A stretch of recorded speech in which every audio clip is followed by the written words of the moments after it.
is the connecting piece.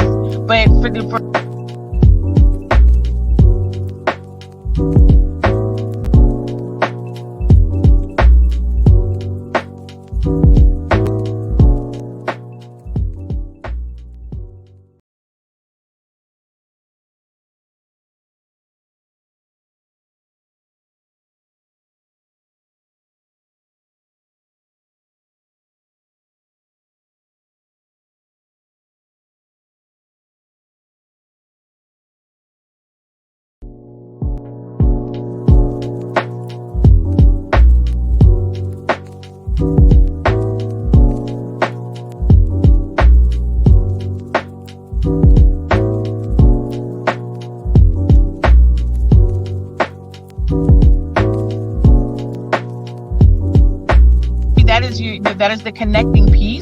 But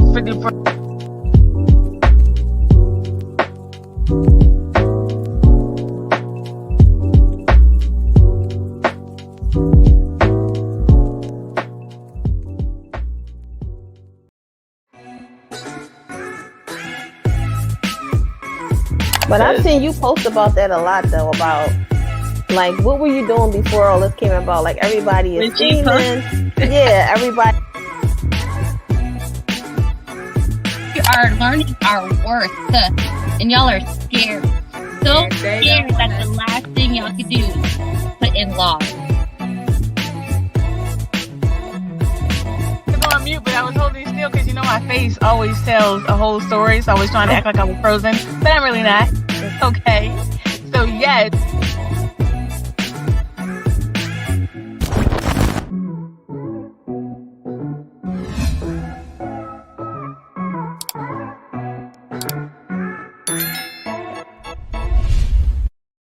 It's been months, and I haven't been gaining anything from my business. Everything is so slow. I even took coaching classes, read different books, and nothing is happening. The question is, what do I do? Call this number. Hello? It's handled. Run over and check out our newest release, The Ultimate Business Planner by Besties in Business. Create content using our content calendar. Write down aspirations, take inspiration from our featured chapters, and so much more. Remember, opportunities don't happen. You have to create them. Hello, and welcome to another episode of Besties Building Brands, the podcast. I'm your host, Alter Ego, and today we have another awesome show for you. Our mission is grounded in cooperative economics, group work. So I have a special guest here today that's just going to give you guys some inspiration, some knowledge to make sure that your business is protected and that you start your business off the right way so you don't have trouble on the back end. So our special guest today is Miss LeTonya F. Moore. She is an award-winning entrepreneur, an attorney, and brand development and business growth strategist. Her sweet spot is working with career executives and part-time entrepreneurs who have outgrown their positions and are ready to create and transition into full-time, sustainable, profitable brands. She is the visionary behind 360 Legalproof Your Business Methodology, developed to teach business owners how to create their true brand identity and become the obvious choice within their industry, attract their ideal clients, and expand their brands. So let's welcome Miss Moore to the show. Hello. Can you hear me? Hi, Khadijah. Thank you for having me. Thank you for agreeing to be a guest on the show. I'm excited about the show today. So like we start all of our shows, we do our icebreaker games. So I'll ask you this or that question, and you have to say the first answer that comes to your mind. Okay. All right. So it's easy questions. The first one is coffee or tea? Coffee. Netflix or Hulu? Netflix. Vacation or staycation? Vacation. Night or morning? Morning. Train or airplane? Airplane. All right. And so this is the question that determines if we move on with the show or not. You have to say the right answer. Say no. All right. So it's either Martin or Fresh Prince. Martin. Good. Okay, good. All right, I just had to make sure we was on the right page before we started this show. Okay, so like I read in your bio, you are an attorney and you help people not only protect their brands, but you're also a brand strategist. You help them grow their brands. So even though I read a brief bit of your bio, I do want you to introduce yourself and tell us about your business and your mission and why you got started. Yeah, absolutely. Again, thank you so much, Khadijah, for having me. It's interesting. A lot of people don't know this, but I guess I would say a fun fact is that I'm a fourth generation entrepreneur. And so what motivated me to really do what I'm doing now, in not just in my own business, but with other people, is because I realized that although I'm generation number 4, everybody had to start over. No one gave anybody a head start. And for me, giving my son a head start is very important. I think that when you have a head start, when you have an already built solid foundation, there's so many other things that you can do. And I realized that there were so many people that were just like me. They may not be a second or fourth or whatever generation entrepreneur, but what they really wanted to do was to be able to position themselves and their children and their children's children in being able to have choices about what they do every day that they wake up. A lot of us, a lot of people in my age group, we get up, we go to work, we grind, we have great careers, or from a societal standpoint, but we're not pushing our passion, right? We're working because we want to make a quote good life for our families. However, we are continuing to reinforce that the only way to have a good life is to work a job for someone else. I'm not knocking, career people that really want it, but I think that when you have a passion and there's something that's burning inside of you, that you should be able to not just do it, but also do it, make it sustainable and make it profitable. And that's interesting because most of our guests are the first in their family, or they have a grandfather or an uncle who took them under their wing and guided them on the path to entrepreneurship. Most people don't have, first, second, and third generation of entrepreneurs to look to for guidance. So that's really awesome that you have that. And the fact that you want to set something up for your children. I just read about Jackie Chan and somebody else. I think it might have been Pierce Bronson. Someone said that they're not leaving anything to their children. They have to work for it themselves. They're not leaving anything. They're leaving all their money to charity. And I think giving your kids a head start is what's missing in our community, because we're already behind the 8 ball. So just trying to catch up, why would you want your children to have to start from ground zero when you can help them start? So my question was going to be, are there any other entrepreneurs in your family? So can you just tell me a little bit more about that? What else or what other businesses run in your family, or were they all attorneys? Did they, what kind of business did they have or do they have? So my great grandfather was a farmer, like a lot of people. I grew up in Alabama, so he and his family were one of the few that actually did get the land, right? Okay. That was promised. And so that's just kind of how it started, right? And then my grandfather was a tailor. He also later in life was the neighborhood candy man, for lack of a better word. If you grew up in any rural community, you go to so-and-so's house, to get candy or snacks and things like that. It's kind of like a neighborhood store. My father has been in different types of businesses. I will say hospitality for the most part. He's run nightclubs, strip clubs, restaurants, just a serial entrepreneur. So that's my uncle was, definitely legendary, at least in our area in the entertainment industry. He did a lot of shows. He also had clubs prior to him passing away. My father's still with us, and he's over 70, still running his business. And I think that, for me, having seen that, I realized that entrepreneurship gives you a level of freedom.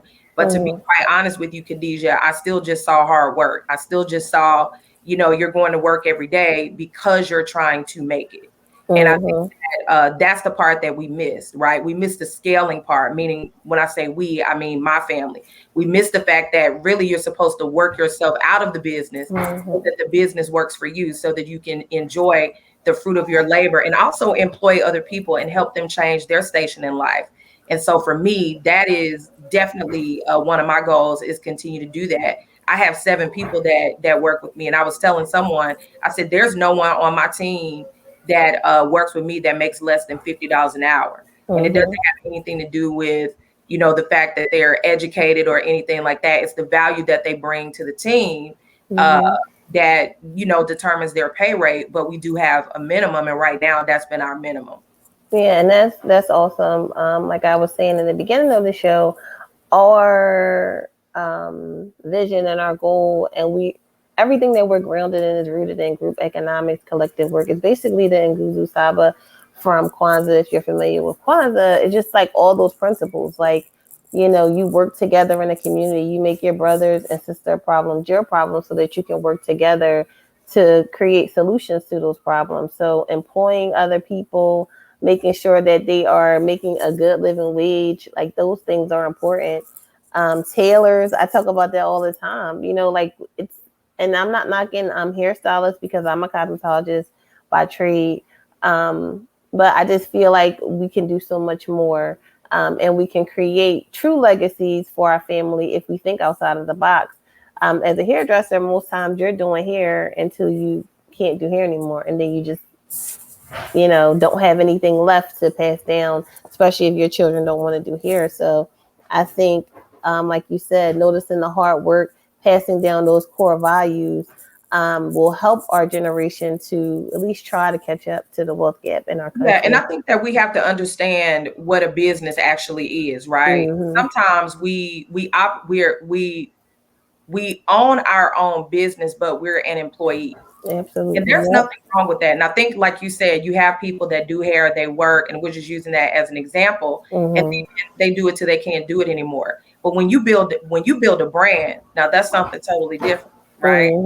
Now people see it as a business. They see it as a resource in that particular industry. And these are the principles that we teach the people that we work with.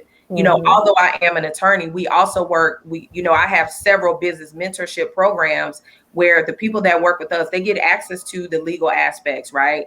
They get access to the branding aspects. They get access to marketing.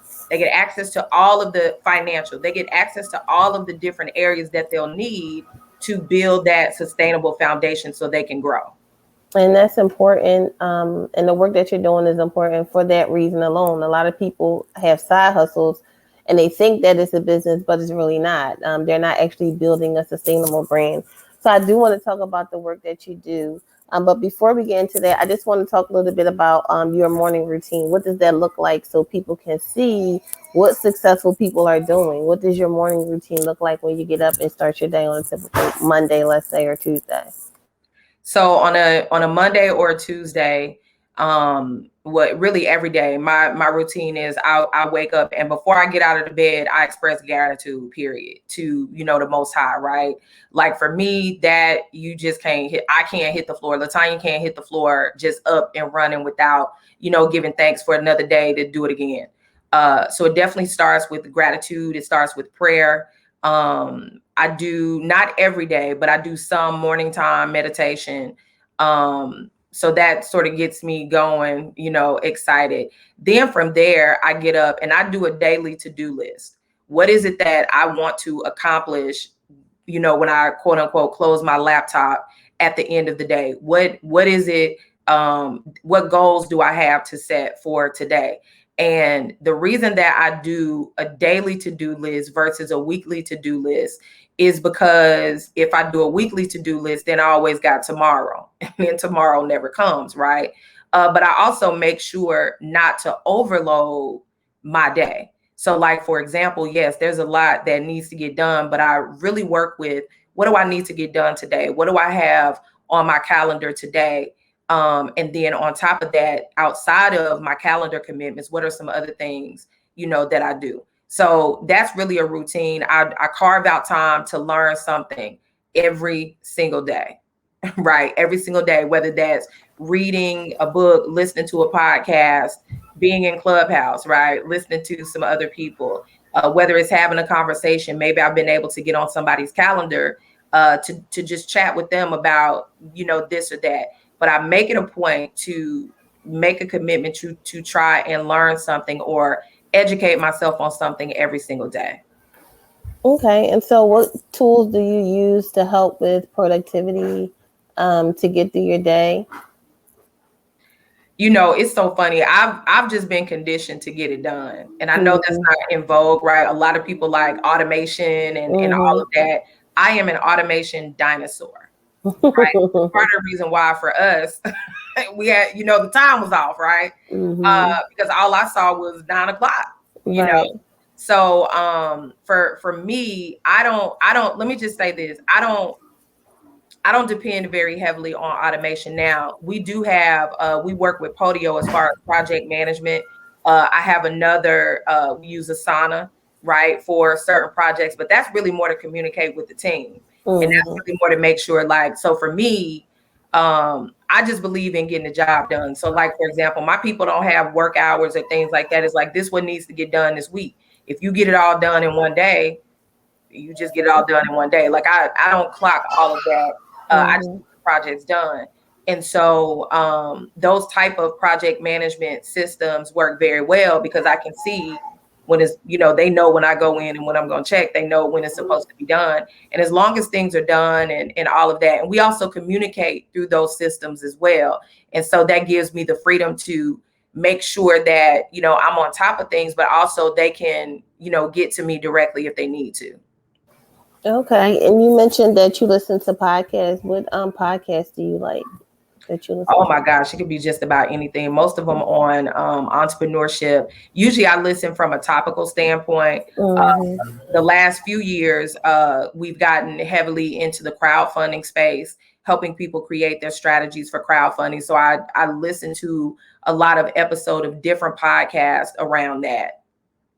Yeah, podcasts help me through some of the toughest times of my life, honestly. When I was pregnant, we were going through a rough time, my husband and and I remember walking home from the trolley, just listening to Oprah's masterclass, just different podcasts, listening to encouraging stories okay, you can make it through. So I'm really a fan of podcasts. And like you said, I do the same thing. I search for topics and I found certain podcasts that I like, but depending on what's going on in my mind that day, I'm searching for a podcast. I love them. So I wanted to ask you about,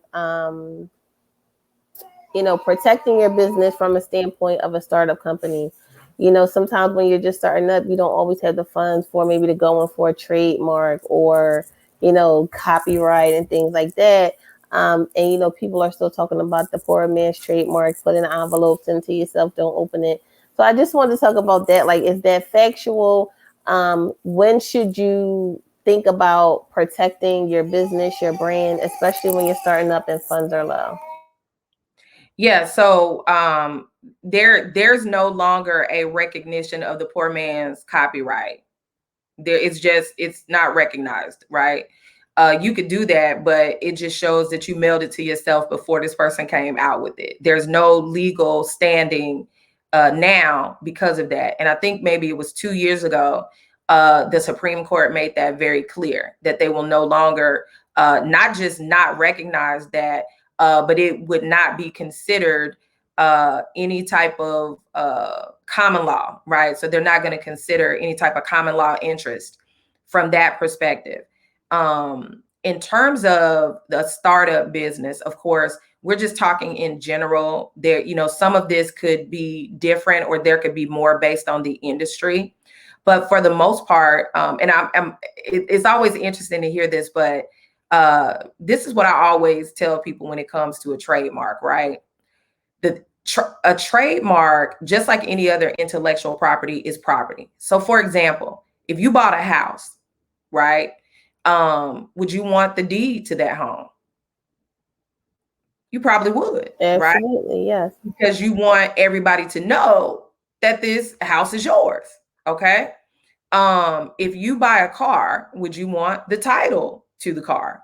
Of course you would, because it's yours, right? And you want to be able to have evidence just in case there's something comes up that you belong in this home, you're authorized to drive this car and you own this car. Okay. I use that as an example because the thing about a trademark, what it says is this is who you are. It's your social security number in your business. It's the thing that is unique to you, right? Our birthdays are not unique to us, but our social security numbers are, right? And so we have to ask ourselves, how important is it to us? Now, the thing also about the trademark, because it's property, it requires upkeep.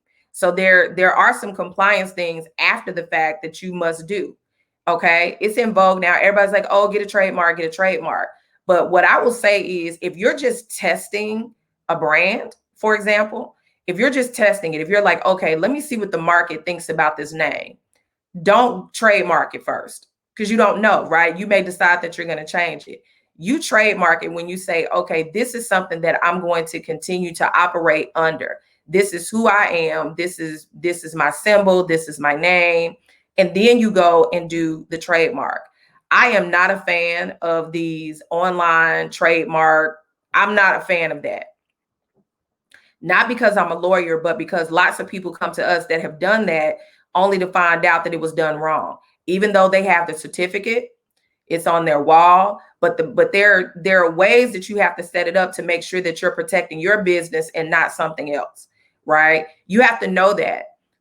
One of the things to kind of speak to a more economic way, one of the things that we do, we host a class every now and then where we literally go through what you should be looking for, right? And so that if you're going to try to do it yourself, or if you're going to try to use one of these online trademark filing programs, at least you know what you need to do so you can put in the right information, right? And so we do a class. It is a one-day class that we do around that, where we actually go through the process. We teach people how to look at, is somebody else using it? We also teach them how to determine, some other things that they can do to outside of the trademark that's connected to it, that's going to protect it. There's no way to get around investing in your business, right? I was just sharing with someone who they're in a certain situation, and I asked them, I said, well, why didn't you just go ahead, like you've been making a lot of traction in the marketplace. Why didn't you just go ahead and put in the trademark application? And they said, well, it was a little too expensive, right? Okay. But then they had paid $10,000 for a business coach. And that business coach didn't even suggest anything about their intellectual property. So I said, okay, you pay this person $10,000 and they never told you how to protect what they were helping you build. How does, make it make sense, right? How does that make sense? So that's really what I say to people. I say, reach out, build a relationship with the lawyer, ask them, do they have payment plans? Most of them do, right? Shop around. Pricing is different. Also, it's ways that you can do it is my point. But I think at the high end, right, a trademark may be about $2,000 for one. Okay. But then you ask yourself, what are some things that you can redirect in your life, right? Just quick example. And I know we need to move on, but quick example. I had a woman, we were going through this process, and she went to, this was pre-COVID. So she went to Starbucks every single day, Monday through Friday, right? And her average bill at Starbucks was $12 or $15, right? It was between 12. So let's just say $12. So $12 a day for 5 days, that's $60, right? Times 4, that's $240. Okay. Then she would go out for lunch, right? And we're just talking in a 30-day cycle. The bottom line is we looked at where she was just spending money, right? Consuming money in a 30-day cycle. And we were able to find $1,800 that she ate, drank, partied, right? So my point is there's money, right? And you'll invest it where you want to. And so now you don't have to pay $2,000 because you found that $1,800, right? Because you made some adjustments for 30 days. So now it's $200. Now that trademark is affordable. So that is something that I would definitely encourage people to do. Shop around. You know, you want to get different prices or different quotes, but at the same time, I believe anybody can afford a trademark who wants it. Mm-hmm. Yeah, we've had situations where people have started a business, someone else copied their business, and then the originator, you know, went and got the trademark, but they did it through LegalZoom, and they don't really know, like, what's my next step? Like, how do I, you know, get this person to stop using it? And I think it's important, and this is hindsight, to make sure that you have a lawyer, an attorney, and an accountant. Those are things that we don't usually think about until you need them. And then you do have to pay $2,000 or more to kind of fix everything, when you can start off, you know, doing things the right way. I do want you to talk about the program that you offer, and just how, you know, people can find you and what you're doing to help people grow their brands and protect their brands. Yeah, absolutely. So as far as growing and well, I'll start with protecting brands, right? We offer some educational opportunities for startups or just for entrepreneurs that want to educate themselves. I am big on self advocacy. One of the things that, and I've always been like this, just even from a legal standpoint, I want the client to know and understand what's going on so that you don't have to pay me for this again, right? So you know what to do, right, the next time. But I think that if we take that proactive approach and we invest in our education, not Googling things online, but actually invest in the education, taking some classes, joining a membership. We have a membership that we're getting ready to launch, for example, where people will get access to be previous classes, but they will get access to the information. They will get access to things like sample documents, right? Not that you would use it but you understand what a collaboration agreement looks like and why you need one, right?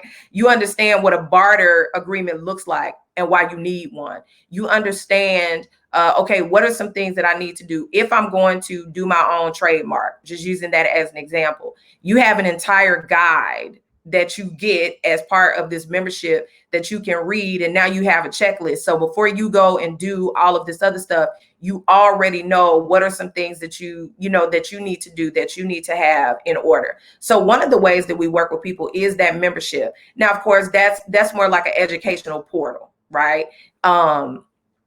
So there's no direct access to services as part of that, but there is a discounted rate, if someone did need services. So that's one way that we work with people. We also have at the end of the month, for example, for our product-based businesses, we're doing a free 3-day retail accelerator, right? And it's really for people that have product-based businesses that they are selling either direct on their website. They may be selling it through an online platform, but their real goal is to get it into a retail store or even a big box store, right? So we're doing it, and that's free, right? At the end of the month. And that's our newest program, because we have been working with businesses privately on doing that. We created a program around it. Okay. We created a program around it. And so now people are going to be able to go through this program. They'll have the foundational educational knowledge. They'll know everything that they need to be doing in their business so that they can get big box ready. So we're very excited about that. We also have a program that's more legal and operational in nature. And it's the Legalproof Your Business program, right? So that's along the lines with some of the things that I said, like through the educational portal, but it's actual services. It's actually working with you on things like looking at your business entity, making sure that it's properly set up. And if not, telling you exactly what you need to do to fix it, right? And making sure that it is legally compliant. Working with you on if you need to get certain types of insurance coverages for your business, whether you are a product or a service-based business, making sure that you have strong contracts or agreements now. We call them agreements now with your clients, and making sure that you have things like a, refund policy or no refund policy and how that works. Just making sure that your business is set up to be sustainable and profitable. And so we work with people in that way as well. So those are our program. Well, we do have one more that we have going right now, but definitely people that are interested. And it's our Iconic Brand Builders program. And that is really for already established businesses that are looking at expanding either their standing in the marketplace, or they may be thinking about, so for example, we have one business that's a part of it. Let's say she grosses, I know she definitely grosses 6 figures a month, right? A month. But the thing that she wants to do now is, of course, she wants to make that higher, but she also wants to expand into more retail markets, right? One of the things about that is she already has a brand presence, right? So now we're looking at taking that brand and really putting it into high gear, right? So it's sort of like putting your brand on steroids and kind of taking you from that recognizable brand to more of an iconic type of brand where you are in different places.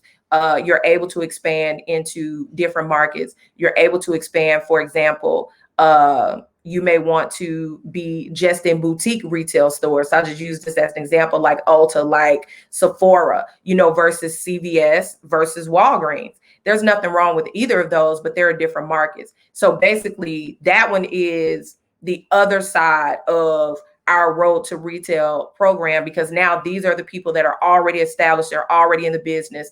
Now we're looking at, doing their pitch and all of that. So very excited to, be a part of just helping people get to where they're looking to get to, but also, achieving their goals. And they can find all this information on your website? Yes, so they can connect with me on my website. It's LeTonyaMoore.com. What I would definitely say is for the people that are interested, please set up a call, because that's going to answer your questions. There's not enough information on the website to answer all the questions, but definitely you can reach out, set up a call, and connect with us on social media. And you can do that through the website as well. Okay, and I do have just a few more questions before we wrap up. We talk about successes a lot. So I always ask our guests to give us what your biggest lesson was, and then what your biggest success was over your career. And then the last question I'll ask you now, and you can answer it, also, is if you had a billboard to summarize your life up until this point, what would it say? Wow. So let's start with the first one. The first one is what I wish I would have done differently, right? Starting out, I really thought that I could do it all myself. To be honest with you, when I first started now 8, almost 9 years ago, full time, I really thought I knew it all. I'd done my research. I had my plan. And I just felt like I really just didn't need anybody. And it was a quite costly mistake. It was a very, very costly mistake. So one of the things that I would definitely have done differently is I would have sought help earlier versus later. And I would have figured out a way, if I had to barter, if I had to borrow money, whatever, I would have figured out a way to get the help that I needed, because it took me 2 years to dig out of the hole that I dug for myself. And that was just 2 years to get back to zero. Right. So I would definitely seek help, right, as quickly as I can. Wow. Okay. And so if you had a billboard, what would it say? Ooh, wow. What would my billboard say? That's so interesting. I think if I kind of stick in line of the branding, one of the principles that I teach, and I think it's true, is that you have to become or be the obvious choice in your industry. Once you're the obvious choice in your industry, there is no competition. I like that. You need to put that on the shirt. Be the obvious choice. I like that. Okay, well, thank you so much for joining us on the show today. Guys, make sure you go to LeTonyaMoore.com. That's LeTonyaMoore.com. Make sure you link with her on her social media. When are you on Clubhouse? Do you have a specific Clubhouse time or room where you just kind of pop in on and off? I do pop on and off. Okay. I do rooms in the Intentional Change Club on Okay. Clubhouse. And so I'm usually there on Tuesdays at 7 p.m. Central Okay. Standard Time. Okay. So make sure you check her out, guys. Make sure you go to our website, bestiesbusiness.org. Take the pledge to buy black. Shop around, look at the services that we offer. Thank you again for joining. And you guys have a great day.